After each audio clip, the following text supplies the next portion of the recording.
search, thousands of dollars worth of merchandise vanishing after two men smashed their way into a gas station. Now police are searching for those two in this smash and grab. News Channel 5's Matthew Torres is live for us along Elm Hill Pike at that Shell gas station. And what they made off with is a little surprising.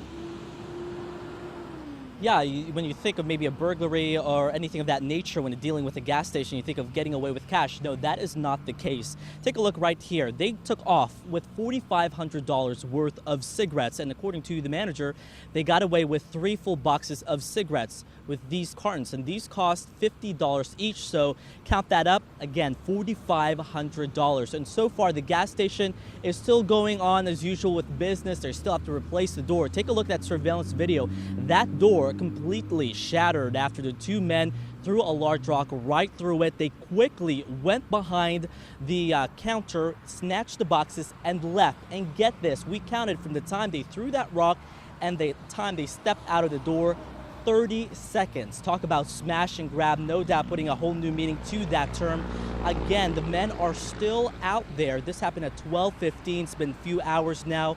They were last seen driving in a blue pickup truck. All we know so far, as you saw, they were wearing masks, a hat.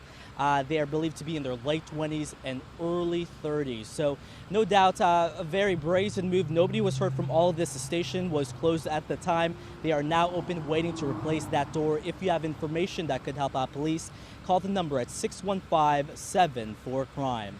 Live in Donaldson, I'm Matthew Torres, News Channel 5 HD. Thank you, Matthew. A dispute between two teen girls is being blamed for the death of a 15-year-old girl. Investigators say the girls planned to find each other outside a house on Gregwood Drive. Instead, someone started shooting into a car filled with teens. 15-year-old Ronisha Overton was killed. Investigators are still trying to track down the shooter.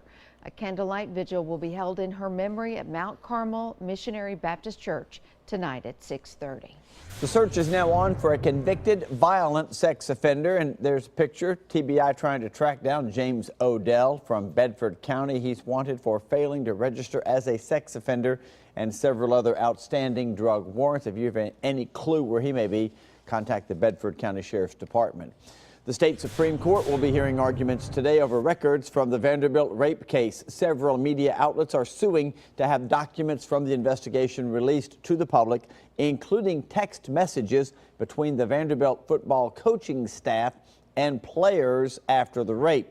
Brandon Vandenberg there on the left and Corey Beatty were both convicted of raping an unconscious female student in a campus dorm room back about a year and a half ago. Their sentencing will take place next month.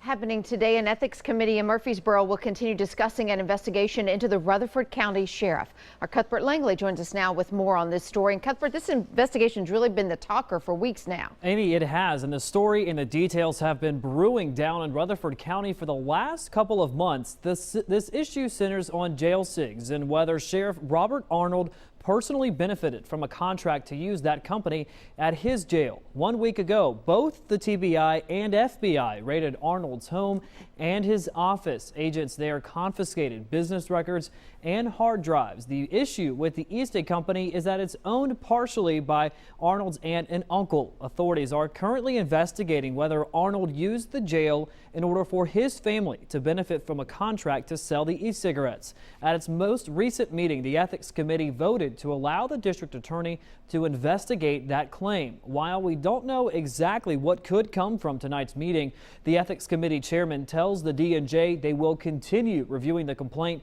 and look into whether further action is necessary. What that action is, well, that's still the big mystery this morning. That meeting begins tonight at 5:30 down in Murfreesboro. We'll bring you the latest on our continuing coverage during our evening newscast. Amy? All right, thank you very much. And tempers flared at last night's Metro Council meeting when Sheriff Darren Hall defended his controversial plan to move the Metro Jail to South Nashville. So you're asking, do you want to put it off? No, I don't want to put it off. I've been here 13 years. I've never asked for one thing.